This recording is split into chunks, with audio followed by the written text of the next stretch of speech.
मङ्गलं भगवान् शम्भुः मङ्गलं वृषभध्वजः मङ्गलं पार्वतीनाथो मङ्गलायतनोहरः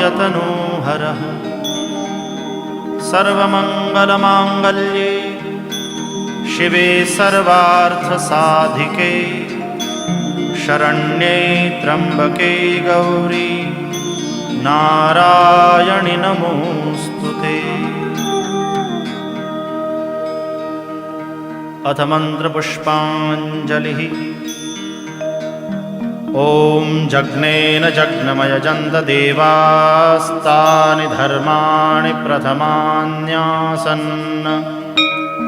तेहनाकं महिमानः सचन्त यत्र पूर्वे साध्याः सन्ति